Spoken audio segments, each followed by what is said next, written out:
मैं तो बार बार एक बात समझाया करता हूं, कहानी सुनते हो, पुस्तकों में वर्णन है कि राक्षस थे, देवता थे। मैं कहता हूं राक्षस और देवता तो अब भी हैं, यूं के यूं हैं। पहले ख्याल था कि वही राक्षस अलग सेना होगी उनकी, देवताओं की अलग होगी, आपस में टक्कर बस। ना ना, वो ऐसे ही मिक्स थे जैसे आज हमारे अंदर भी राक्षस बैठे हुए हैं जो गलत काम करते हैं, पाप कर्म करते हैं, चोरी डाके डालते हैं, भ्रष्टाचारी हैं, खोटे मंदे वचन बोलते हैं, बुराइयां करते हैं, राक्षस हैं। राक्षसी काम तो उनने किए हैं, लेकिन गालियां तो अपने पूर्वजों तक को दिला देंगे, पीढ़ियों तक। और एक पुण्य आत्मा जो प्रकट होगी, नेक काम करेगी दुनिया में, वो अपनी पीढ़ियों तक को ऊंचा बना देगी, वंश का नाम, कुल का नाम ऊंचा कर देंगे। करने को तो कोई कुछ भी कर लेगा, कोई किसी का कुछ नहीं कर सकता। होई सोई जो राम रचि राख्या, क्यों करे तर्क बढ़ावत शाखा। हो वही का जो राम ने रच रखा है, लेकिन उसके भरोसे ये ना कहना कि ये ऐसा तो होना ही था, ये सुख तो भोगने हमारे लिए हैं। अरे उन सुखों के लिए तुम सुख ढूंढना चाहते हो जिन पदार्थ में वो सुख नहीं है। बाहरी चीज दिखावे की कुछ और होती है, अंदर का फल कुछ और होता है। आसानी से तुम लेना चाहते हो, ये नहीं। देखा देखी बहुत आते हैं सत्संग में, कितने ही आए, हमारे पास भी आए, गए धक्के खा खा के। जिनकी जितनी छोटी जेब थी उतनी भरे चलदे बने। छोटे पेट थे वो पहले चले गए, जिनके बड़े थे वो थोड़े लेट चले गए।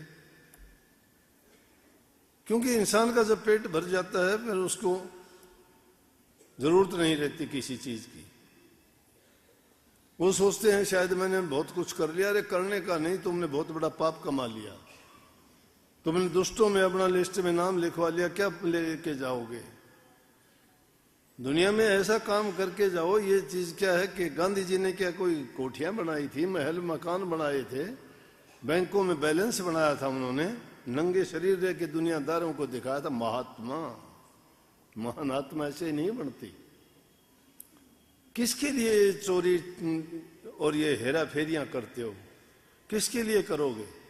सपूत बनाओ उनको, उनको इस योग्य बनाओ कि अपना जीवन जी सके वो।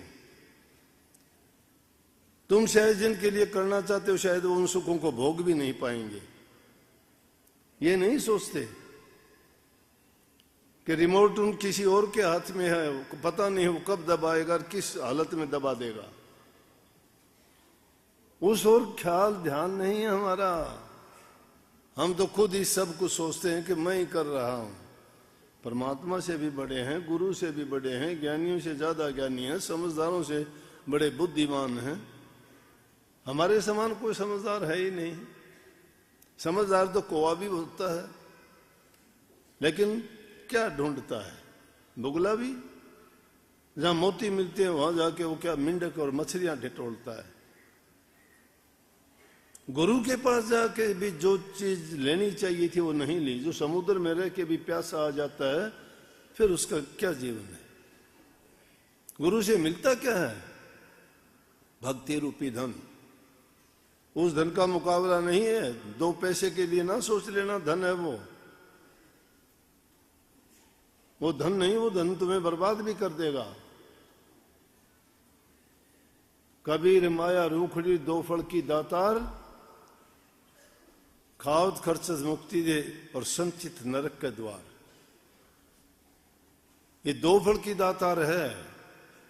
अगर नेक कर्म में लगाई जाती है, नेक कर्म से, नेक रास्तों से अगर मेहनत करके कमाई जाती है, तो तुम्हें हर प्रकार से मालो माल कर देगी वो। लेकिन अगर उसका गलत उपयोग हो गया तो बर्बाद कर देगी। दुधारी तलवार है, उसको एक बयान में नहीं रखा जा सकता। इसलिए सत्संग में जो आते हो बहुत खुशी है, बहुत सुधार भी है, ये नहीं कहूंगा। लेकिन कटु वचन थोड़ा मुझे इसलिए बोलना पड़ता है ताकि कमी ना रहे कोई। और ज्यादा अच्छे बनो, और ज्यादा अच्छे बनो, ताकि वो चोट लगे आपके दिमाग पर, आपके ख्यालों को हिला के रख दे कि हाँ हम अभी भी गलती पे हैं। और हमें गलती सुधार लेनी चाहिए अभी भी। अगर नहीं सुधारेंगे तो आखिरी टाइम में वो गलतियां सारी याद आ जाएंगी, मैंने क्या किया था क्या नहीं किया था। लाखों कष्ट और दुख सह के भी अगर आपको भक्ति के रास्ते पे चलना पड़े तो कभी चूक ना करना, उसका मुकाबला कोई भी नहीं है। स्वार्थ नहीं पर हित के लिए चाहे अपने प्राण भी कुर्बान क्यों न करने पड़े, दुनिया में नाम हो जाएगा। उसके समान कोई धर्म नहीं है। गृहस्थी आदमी है हम, वो भक्ति जो संत करते हैं वो वहां तक करने में बड़ा कठिन है, बड़ा मुश्किल है। रास्ता संतों ने बता दिया, लेकिन एक गृहस्थी के लिए उस रास्ते पे चलना सहज है, लेकिन उसकी कमाई करना बड़ा कठिन है। चलने का मतलब तो है कि आदमी की अच्छी नीयत हो जाएगी, बुराइयां छोड़ देगा, सच्चाई के रास्ते पे चलेगा, गुरु की कृपा उस पर होगी, उसको कहीं गंदी मंदी योनि में नहीं जाना पड़ेगा, कर्मों का कष्ट नहीं भोगना पड़ेगा।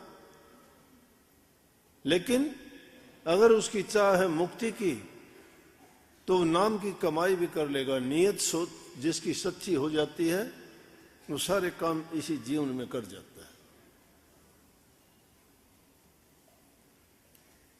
इसलिए उसके लिए समय जरूर निकाला करो जब तक मन की शुद्धि नहीं होगी, और मन की शुद्धि नाम के बिना नहीं होगी। नाम वो मंत्र है जो हमारे हृदय को शुद्ध करके रख देगा, जिसमें नाम रूपी दौलत समा सके। नाम का सुमरण तक नहीं जानते। अभी मैं देखूं था, अगर सोया भी पड़ा हो इंसान और भी साथ में काफी लोग हों, एक आदमी का नाम लोगे फड़ाक देशी वही उठेगा। अब यहाँ कोई भी बीच में शब्द गा के जब बोलते हैं ना, ये कोई कहता है राधा स्वामी, तो सब यूं गर्दन डाले पड़े रहते हैं, कोई कुछ है ही नहीं। तो सिद्ध करता है कि नाम नहीं। अरे नाम लेते ही तो आदमी को हौसला आ जाना चाहिए। सूखी फसल में पानी देते ही हरी हो जाती है। जो नाम लिया, नाम का सुमरण करते हो तो तुम्हारी जबान कटी हुई है क्या? क्यों नहीं बोलते?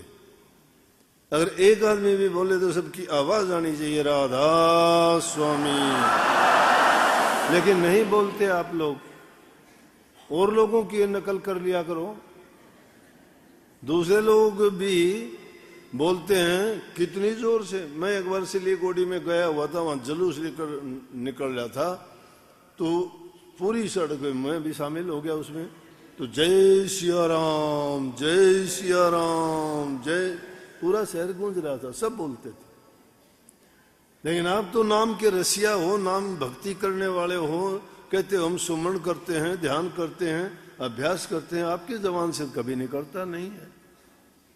यहां कोई बोलता है तो तुम्हारी गर्दन ऐसे ही पड़ी रहती है। आरती विनती करते हो, बंदगी नहीं करते, ठोठ से खड़े रहते हो। अरे झुकते नहीं, जो झुकता नहीं वो लेगा क्या?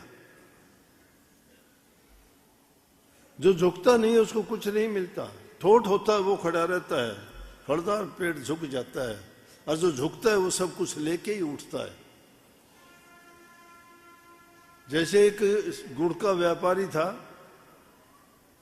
तो वो लेके जा रहा था, बैल पर लाद रखा था गुड़, गर्मी का टाइम था, गुड़ पिघल गया।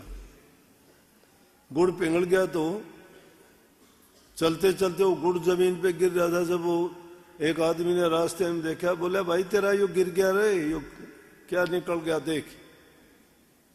सेठ था व्यापारी ने बोला कोई बात नहीं, कुछ लेके उठेगा। मतलब मिट्टी मैट्टी मिलेगी तो कम नहीं, वो ज्यादा है बनेगा। बोला कोई बात नहीं, लेके उठेगा कुछ ना कुछ। तो जो इंसान झुकता है वो लेके ही उठता है कुछ ना कुछ, झुकता नहीं उसको नहीं मिलता कुछ भी। कोडा होए कोड जा, मुद्दा पड़े विकार, जिसकी वृत्ति लगी रहे उसका वार न पार। कोडा होने से कोडा कैसे होगा? झुक के बंदगी करने से मालिक पुकार सुनता है, उससे अहंकार त्यागना पड़ता है। झुकने का मतलब अहंकार गया इंसान का, और जो ठोठ की तरह खड़ा रहेगा उसको कुछ नहीं। और जो मुद्दा पड़ जाता है, देखे नहीं महात्मा लोग भी बंदगी करते हैं, 3-3 बार झुक के अष्टांग दंडवत प्रणाम करते हैं, दोनों हाथ पैर मत्था टेकते हैं, वो भी किसकी? मूर्तियों को मंदिरों में जो उनके आराध्य हैं, जहां कहीं भी उनके प्रतिमा दिखती है उसको भी बंदगी करते हैं। वो झुकने का मतलब यही है कि उनकी याददाश्त, उनके प्रति उनका भाव, प्यार, श्रद्धा बड़ी दृढ़ होती है। ये श्रद्धा का प्रतीक है। जो आदमी झुकता है समझो कि उसके मन में नाम के प्रति, प्रभु के प्रति, भक्ति के प्रति आस्था है।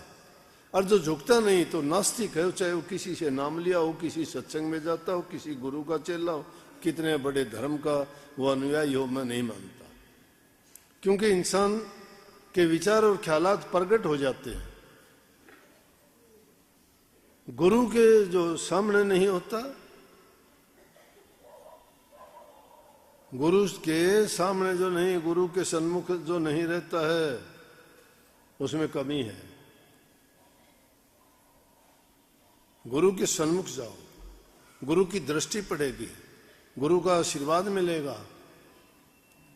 गुरु के दर्शन करने से, गुरु की दृष्टि पड़ने से हमारे विकार चले जाते हैं। अरे पानी के पास जाने से ठंडक मिलती है, अग्नि के पास, अग्नि के अंदर बैठते हैं क्या? दूर जाने से भी उसकी तपन हमें गर्म कर देती है।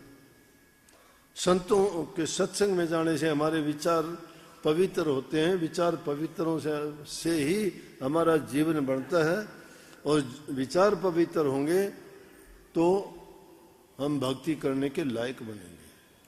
उसकी भी हमारी जरूरत उतनी हो जाएगी जैसे पानी की जरूरत होती है, भूख की जरूरत, अन्न की जरूरत होती है भूख के समय, सांस लेने के लिए हवा की जरूरत होती है। उससे भी जरूरी नाम भक्ति होनी चाहिए। उसके लिए जरूर से जरूर समय निकालना चाहिए, सोचना चाहिए। और जब कभी एकांत में बैठ के इन बातों की ओर गौर करोगे, फिर पता भी लगेगा कि हमारे काम आने वाली चीज एक ही है, और वो है नाम भक्ति, सेवा, प्रेम और परहित। इन चीजों को जो अपना लेगा उसका जीवन सफल है, और वही भक्ति में सफल भी है। बहुत बहुत आशीर्वाद। कल को सुबह मिलेंगे। नाम दर्शन, सत्संग, नामदान और सेवा करो खूब। लेकिन एक बात का ख्याल रखियो कि इतनी संगत होगी तो इसमें चोर भी आएंगे। चोर आ लिए होंगे अव्वल तो, पहचान कर लेना। उनकी सेवादार नजर रखियो। तुम्हारी नजर होगी सेवा की, उनकी नजर होगी तुम्हारे पर्स पर। तो कोई ऐसी वैसी चीज भी ना रखियो।